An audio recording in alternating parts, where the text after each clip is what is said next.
24th, 2022. Day 1. Around 5 in the morning, Russia began a full-scale invasion of Ukraine. The state border was breached in the Chernihiv, Sumy, Luhansk, and Donetsk regions, and Russian tanks were entering through Crimea. Almost all major cities were attacked by cruise missiles. The armed forces of Ukraine and every Ukrainian resisted. The defenders of Zemeny Island indicated the course of the Russian ship. February 26th, President Zelensky said, "I need ammunition, not a ride." March 9th, Day 14, Mariupol, Russia's airstrike on the maternity hospital. March 16th, Day 21, Mariupol. The occupiers dropped a bomb on the drama theater where people were hiding. The end of March, Russian troops withdrew from Kyiv. April 4th, Day 40. The whole world sees the terrifying footage from Bucha. April 13th, Day 49. Ukrainian missiles sunk the ship of the Black Sea Fleet of the Russian Federation, the cruiser Moscow. May 20th, Day 86. Azovstal. 86 days of defending Mariupol. The higher military leadership gave orders to preserve the life and death of the garrison servicemen and stop the defense of the city. The defenders of Mariupol were captured by Russians. June, wheat fields were burning. Harvesting was impossible because of Russia's war against Ukraine. July 29, Day 156, Olenivka. The Russian Federation once again committed a war crime. More than 50 prisoners of war from the Azovstal plant were kept in Olenivka on the temporarily occupied territory of the Donetsk region. They were brutally murdered inside the building. September. In the major offensive, the armed forces of Ukraine liberated territories occupied by Russia. September 15th, Day 204. After the liberation of most of the Kharkiv region from Russian troops, mass graves were found near Izyum. During the exhumation, 447 bodies were discovered. It could have been any of us, simply because we are Ukrainians. October 10th, Day 209. As a result of a massive missile attack during the morning, critical infrastructure facilities were hit in 8 regions of Ukraine, including the capital of Kyiv. Do you still think that you can scare us, break us make concessions? You really did not understand anything. Don't understand who we are, what we are for, what we are talking about? Read my lips. Without gas, or without you. Without you. Without light, or without you. Without you. Without water, or without you. Without you. Without food, or without you. Without you. Cold, hunger, darkness, and thirst for us are not as terrible and deadly as your friendship and brotherhood. But history will put everything in its place. We will be with gas, lights, water, and food, and without you. The quote of Vladimir Zelensky addressing Russia. November 11th, Day 261, Kherson. After 8 months of Russian occupation, Kherson was liberated by Ukrainian armed forces. In 1 week, Ukrainian forces deoccupied 179 settlements, covering more than 1,738 miles. December 21st, Day 301, Washington, D.C. 300 days after his country was invaded by Russia, Ukrainian President Volodymyr Zelensky visited Washington, D.C. for talks about what the next 300 days might bring. January 14th, 2023, day 325. Dnipro, Russia launched another missile attack on the territory of Ukraine. In Dnipro, they hit a residential building with a rocket. 40 people were killed, 70 were injured, and 236 apartments were destroyed. Day 365. Today, Ukraine continues to defend freedom with the support of the whole world. Day 366, Day 381, Day 408. What will the next days of war bring? You have the power to influence the future. Help us defend the free world against tyranny. United for freedom. Arm Ukraine now.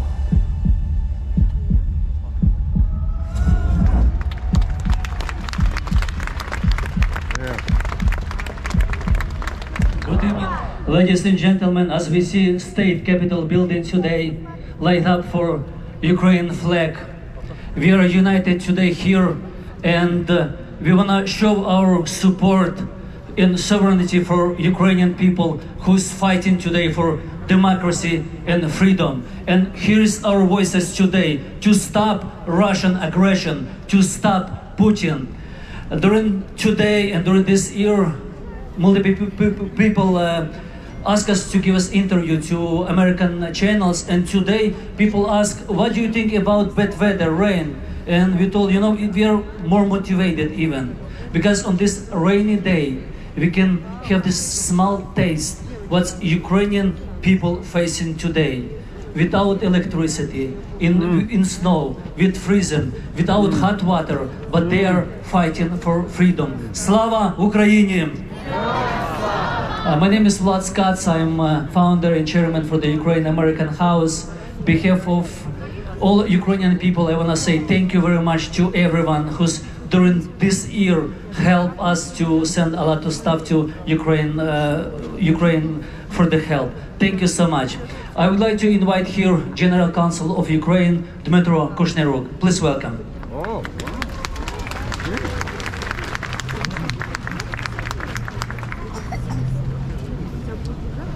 Good evening, distinguished guests. We have gathered here today as millions of others have gathered on the squares of big cities around the world to mark 365 days. 365 days of resilience, of Ukrainian resilience, because we Ukrainians turn out to be much stronger than Russia thought. 365 days of wrath and anger. We have overcome them on a battlefield and proved that Ukrainians and Russians are not one nation. 365 days of dignity for our families, children, and future generations. 365 days of faith and unity. A year ago, we remember a massive Russian force hung over Ukraine, preparing to deal a devastating blow to our country and wipe it off the map of the world. The first strikes hit the country in the morning of Ukrainian time. But Ukrainian people made a choice to fight for their lives and for their loved ones. And against all odds, we were able to stop much stronger aggressor and kick him out of half of the newly occupied territory. But the aggressor was stopped at a very high price. Loss of many, many lives of our brave soldiers, civilians and children. But Russia has lost more in this war. They already have lost almost 150,000 troops. But even after failing so badly and losing so many, Russia still wants to destroy Ukraine as a nation. No one should be fooled by Russia's empty calls for negotiations. The situation on the front lines proves that they want war, not peace. They are on the attack along all the front line, from Dnipro River to Russian border. They keep striking Ukrainian civilian infrastructure with salvos of cruise missiles and drones. More than 300,000 Russian troops are in Ukrainian land right now. The world has seen terrible atrocities committed by Russians in the occupied territories. Murder of unarmed civilians, torture and rape, looting, terror, indiscriminate shelling, forcible transfer, deportation of Ukrainian children, and consequent adoption them into Russian families to re-educate them as Russians. This is nothing else but genocide. For Ukraine, giving up fighting would mean that such atrocities would be committed all over Ukrainian territory. A lot of talks today are about peace, different peace proposals by big countries. But what is peace? Is it a freedom of the occupier to rule over the territory which he has captured? Or impunity for war criminals? Or chance to prepare for a new wave of war? That's how Russia sees peace. But we will only worsen the problem if we replace this ugly reality by just another one and call it a peace. The true peace came in 1945 after the Second World War. And not because the forces of good just stopped fighting, but because evil was defeated. Because peace also means justice. And 3 months ago, President Zelensky proposed his vision of ensuring comprehensive and long-term peace. It's called the peace formula, which means restoration of all territorial integrity of Ukraine and tribunal for war criminals.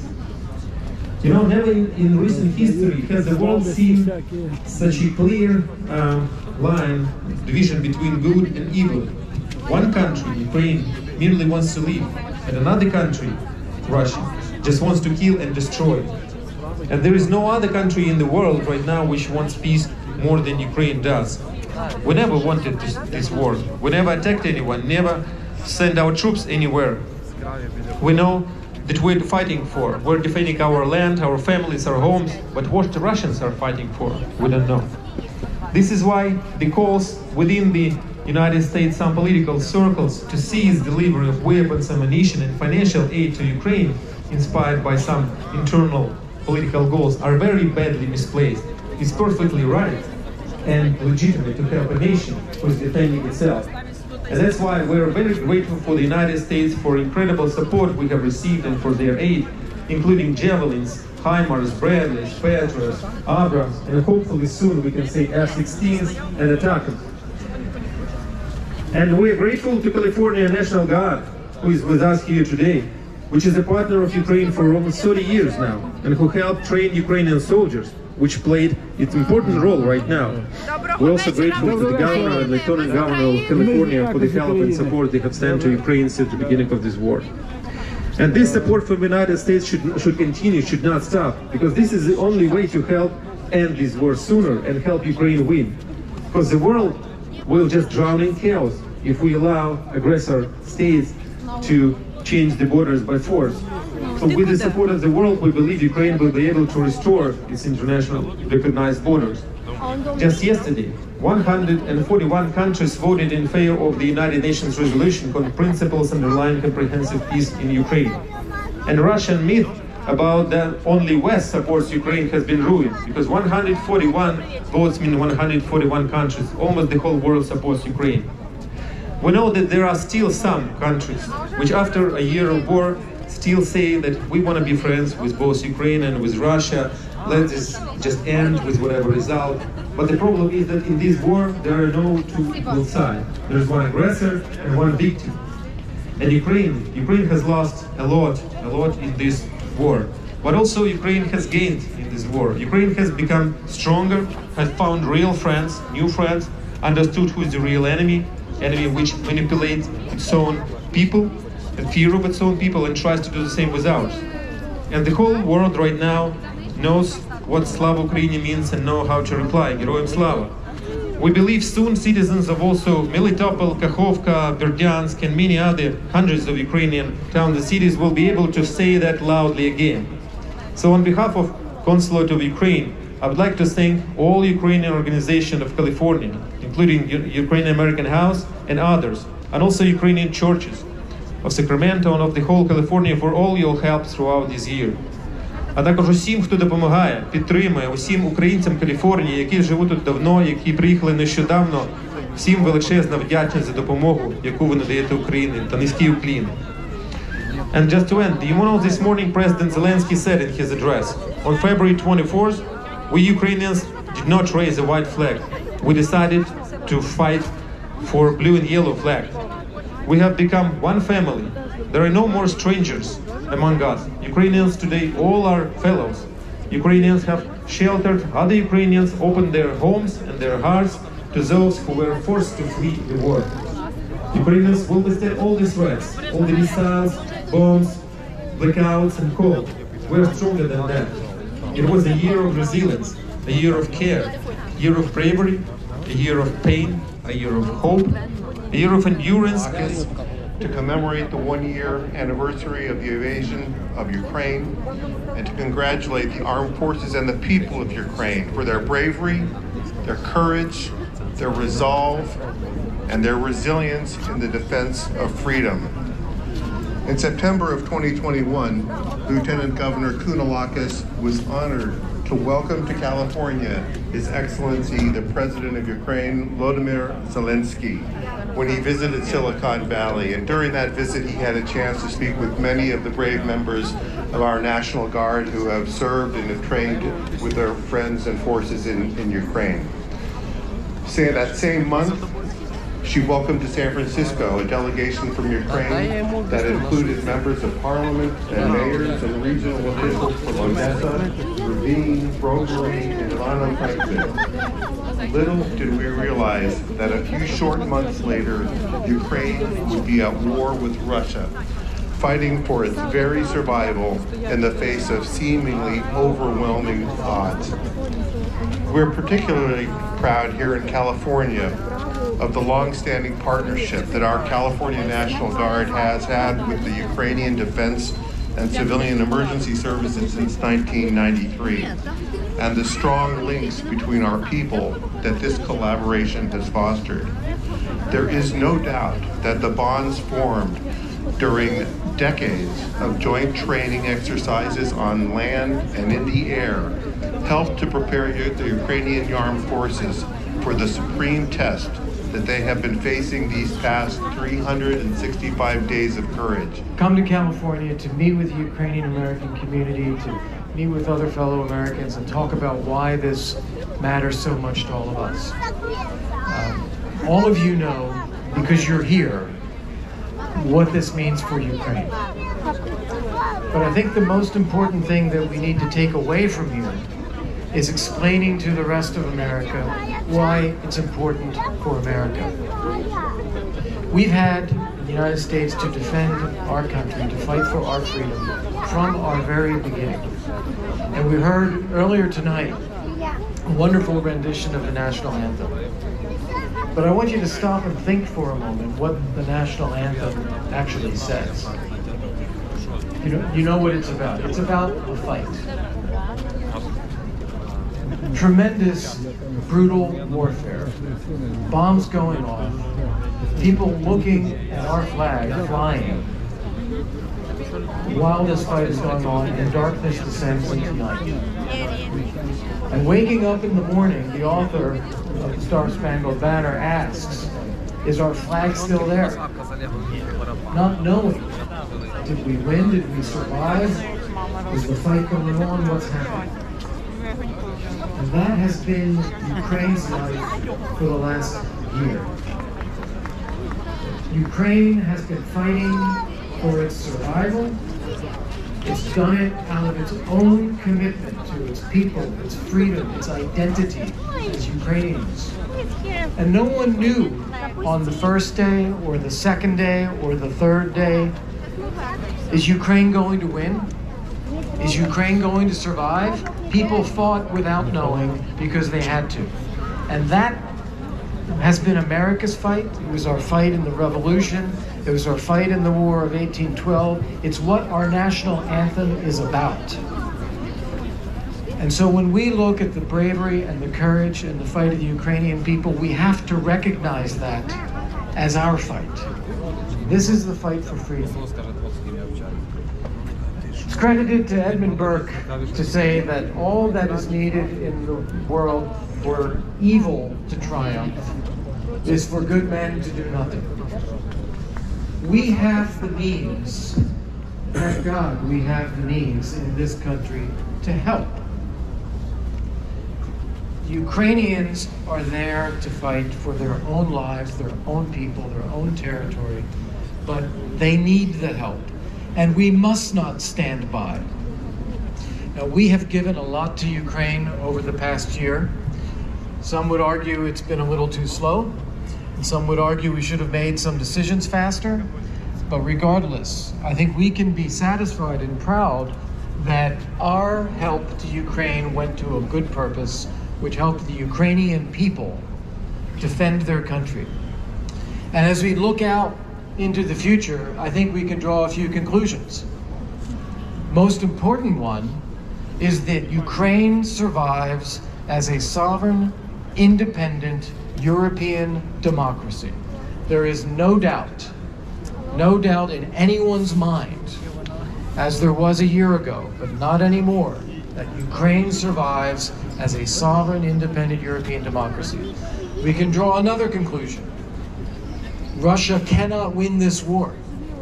They don't have the means, they don't have the motivation, they don't have the morale, they don't have right on their side. They cannot win this war.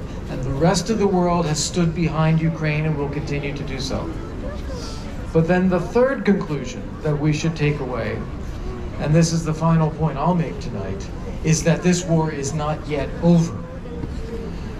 There is an urgency about aid to Ukraine right now.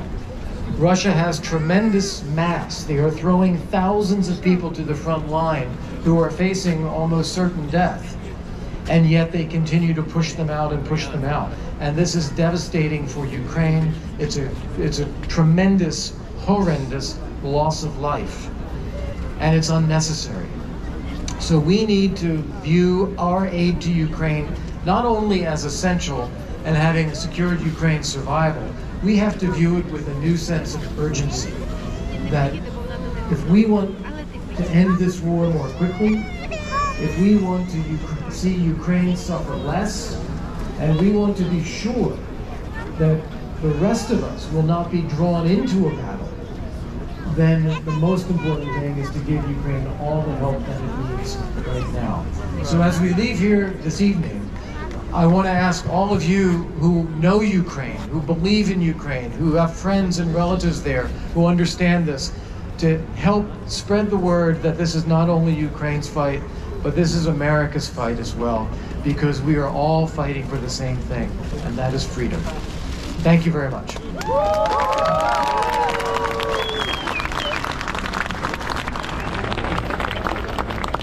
Good evening, everybody. It's an absolute pleasure to be here. I want to thank everybody for the opportunity. Mr. Consul General, Mr. Scotts, thank you again for the opportunity to speak tonight and share my thoughts on what is truly a grim milestone, marking 9 years, not 1 year, 9 years of Russian occupation of Ukrainian territory. But also today, we reaffirm our state and our nation's commitment to Ukraine. And we are reminded every day by the men and women of the Ukrainian armed forces of what courage actually looks like. Tonight, we also reaffirm the critical importance that all nations must respect, all nations must respect the rules-based order that has underpinned our system of global governance since World War II. As you all know, 1 year ago, Putin launched another brutal and illegal and unjust invasion of Ukraine, attempting to overthrow the democratically elected government in Kyiv, citing farcical ideas and explanations for his crazy invasion. Beyond the comprehension of free people everywhere, it's very incredible. And make no mistake, Putin's invasion is simple, naked aggression on a vain attempt to somehow make good on his perverse vision of a greater Russia. And left unchecked, he threatened Romania, Moldova, Poland, the Baltics. And he launched this invasion because he thought Ukraine was weak. He launched the invasion because he thought the West was divided. And he launched the invasion because he thought he would outlast us. But Putin was wrong. Putin was dead wrong. Putin grossly miscalculated, and in doing so, made Russia a global pariah and sent Russia on a trajectory into the trash heap of history. And in the end, Ukraine will stand. Ukraine will persevere. Democracy will persevere. The inherent right of free people to live in peace will persevere. Our shared values of sovereignty and freedom will persevere. And while the United States and Europe and the rest of the free world have recently risen to this challenge, the challenge to enable Ukraine to fight and win, to regain its national sovereignty, including Crimea, by providing $50 million plus in lethal aid, know this, that California and the California National Guard have stood side by side with Ukraine for 30 years. 30 years. We, along with our NATO partners, have trained Ukrainian combat formations. We've helped the armed forces of Ukraine create a professional non-commissioned officer corps, which is the absolute backbone of any successful army. We've helped Ukraine develop systems to track units and manage the battlefield. And we've trained Ukrainian pilots to kill MiGs without the advent or assistance of elegant radars. And remember this as well, that the citizens of California have helped as well, donating millions and millions of dollars in humanitarian and non-lethal aid. But much more work remains. And to all Ukrainians, please know that the free world supports you, that we will continue to support you with what you need, when you need it, and not just equipment, but a full suite of combat capabilities, critical combat capabilities, including integrated training, sustainment, and logistics. And finally, Ukrainians remind the world every single day that freedom is priceless, that freedom is worth fighting for, and for as long as it takes, the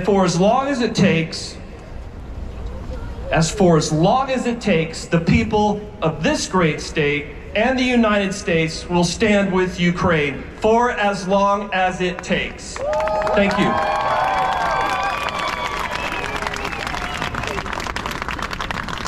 So because of this freedom that we want for people to be free, that we're standing with Ukraine. And I'm grateful to every single person who came tonight to support Ukraine, to support our freedom, to support our stance for what is true and what is right. Everybody who stands today with Ukraine is on the side of light, on the right side of the history. Slava Ukraini!